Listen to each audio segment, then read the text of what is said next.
Hi everyone, my name's Emily, and today I'll be setting up my 2022 bullet journal spreads.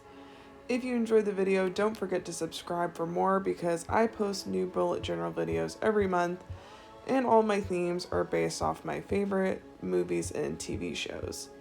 Because of this, I decided to make my 2022 setup themed like an old Hollywood cinema with doodles of film strips, popcorn, movie tickets, and more like that.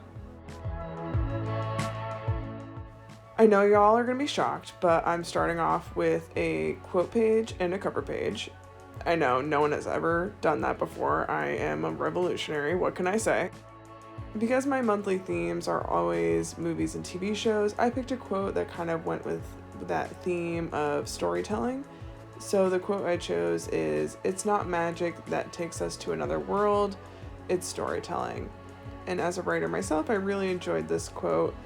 I tried to use a variety of fonts to make the quote page look more interesting, and I included this little dotted line like you see on a treasure map, which I thought was pretty cute. Throughout this setup, I will be using this burgundy-ish red color, a light tan, and a gold gel pen as an accent. I felt like these colors really fit that old Hollywood movie theater vibe I was going for. Then for the cover page, I wrote 2022 in big font, and I incorporated the theme of movies by writing "now premiering" underneath, which I thought was cute, and including these little movie theater related quotes like this is something I'll do a couple times throughout the setup. I just wanted to highlight the theme as much as possible. I thought this would be a fun, creative way to do that. I also drew what was supposed to be an old movie theater projector, but it kind of looks like a old camera that shoots on film, but either way, they both really go with the theme, so I'll leave it up to y'all's interpretations of what you think it is. I also drew one of those clapper boards that you see at movie sets, which I think is a cute touch. And finally, in the background, I drew a big piece of film strip. And even though it's a bit time consuming to draw all those little lines, I think it helps tie the whole cover page together. And all in all, I'm really happy with this quote page and cover page. It was a lot of fun coming up with all of these things to doodle for this setup.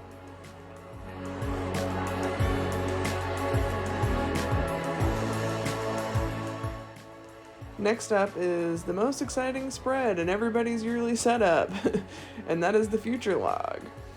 Just kidding, the future log is boring as hell, am I right?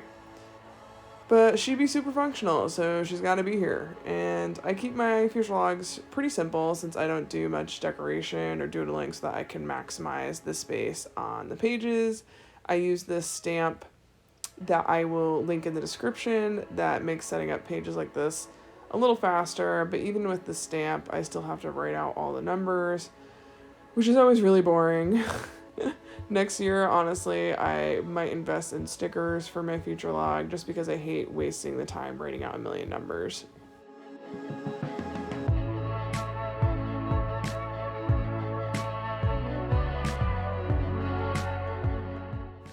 On this page, I will be gluing in a picture of the movie or TV show that each of my monthly themes will be based on. So you'll see here in a second, I'm giving you a sneak peek of what my theme is going to be for January, which I'm really excited about. It is one of my favorite Pixar movies of all time, which is Up. December has been super hectic with finals and holidays, so I'm hoping to have my January plan with me posted soon, hopefully by the first week of January. On the page next to this, I am writing my goals for 2022, and let me tell you, I love a good goal. I'm very goal-oriented. Even though they can give me lots of anxiety, I can't help it. I love goals. So I separated my goals for the year into 3 categories, which is priority, second priority, so aka if I have the time to get to it, I will try, and then finally just dreams. The dream category is more for things I want to happen or are more out of my control or might not have time to get to. You see I did some cursive font for the category titles, but I end up not liking how that looks, so I change it later. Then at the top, I include some doodles of classic movie theater snacks like popcorn, candy, and soda. And for all my boxes in this setup, I indent the corners so they look like old movie tickets.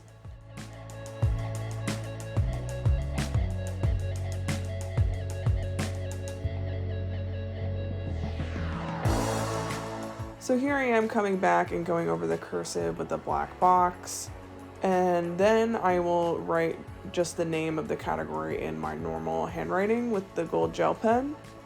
Sometimes my perfectionism makes me keep messing with things so much that I ruin them even more, but this was one of the times where I was glad I went back and fixed it.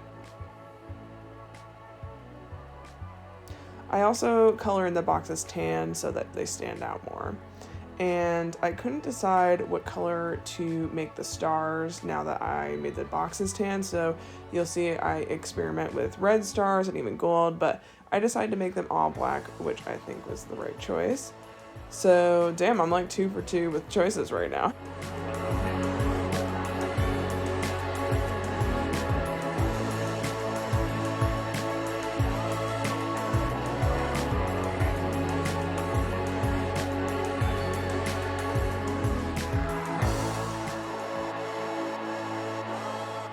With all that done, I didn't like the font I chose for the headers anymore. I thought they looked too busy. So I end up coloring them in black and adding gold lines on top instead. I honestly wish I hadn't done the gold lines though and just kept them solid black. So sadly, I only end up being 2 for 3 on the choices for this page.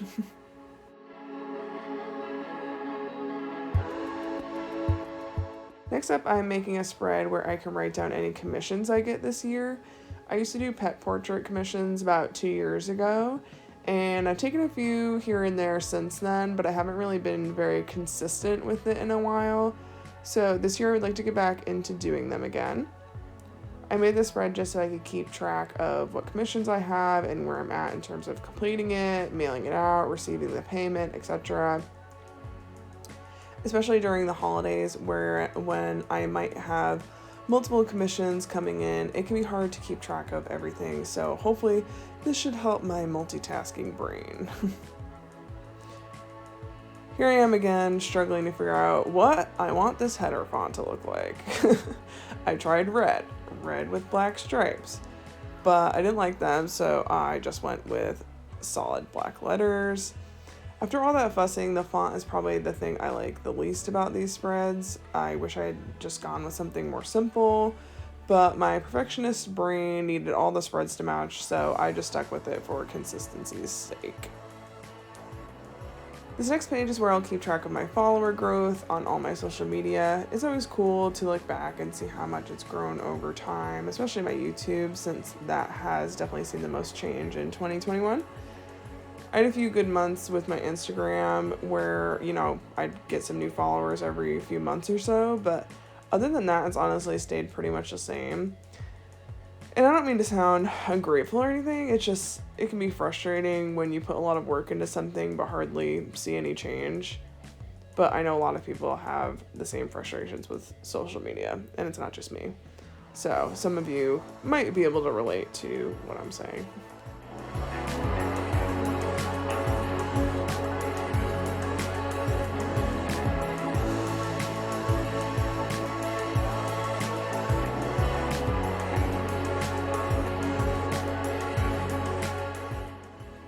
These next 2 spreads are really simple. I included them in my 2 previous bullet journals too, and it's just a space to write down my favorite things from that year and some of my favorite quotes I hear. They look pretty empty now, but by the end of the year, they'll be full. And I thought I would break the ice by writing my first quote of 2022, which is, "Trust the wait, embrace the uncertainty, enjoy the beauty of becoming. When nothing is certain, anything is possible." Which is, I feel, the perfect quote after another challenging year, especially for someone like me who can be impatient as all heck and want things to happen quickly. This is a good reminder.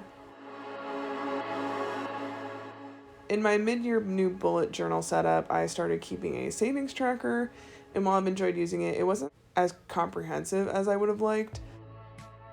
So here I'm also including my monthly income, the monthly balance on my credit cards, and then also a section at the bottom to write down all of my monthly expenses like rent, cell phone, utilities, streaming services, stuff like that, so I can see how much I'm spending total on these monthly expenses.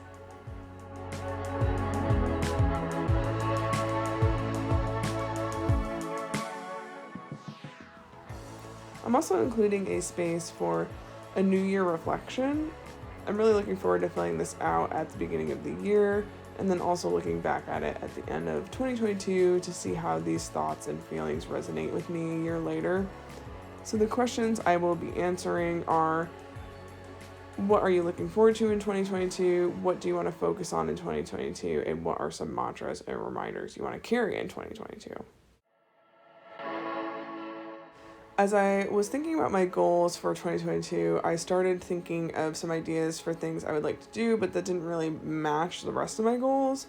So I kind of figured that they're more like bucket list type things, so I decided to make them their own spread, and here I can just write down the ideas for things I want to do in 2022, and whenever I do them, I will write the date down next to it. And then at the bottom, I did a little doodle of popcorn, soda, and another film strip. So I've seen many people do this spread, including our queen and savior of bullet journaling herself, Amanda Rachley, and this year I decided to do a year in photos as well. I have an actual Polaroid camera that I don't use nearly enough, so I thought this would be a cute way to get myself to use my camera more. This next spread I got from watching Riley Autumn's bullet journaling videos. She includes something like this in her yearly setups. It's basically a space to write down the last time you did something so you can keep track of like how often you're doing it. Like getting your oil changed, cleaning out your fridge, changing your sheets, stuff like that. I always lose track of that sort of thing, and basically I'm the type of person, if I don't write it down, I will forget about it. So a spread like this will hopefully help me out a lot. And to switch it up, I drew a little bucket of nachos at the bottom instead of popcorn, and another box of candy. This next part is one I used to see a lot in the bullet journaling community, but not so much anymore, but it's the year in pixels. I've never tried it and I've always wanted to, and honestly, when I was setting up my spreads this year, I kind of just threw everything I wanted to try in there, so I'll see if I actually stick with everything or enjoy using it all. This is kind of my year to do some trial and error.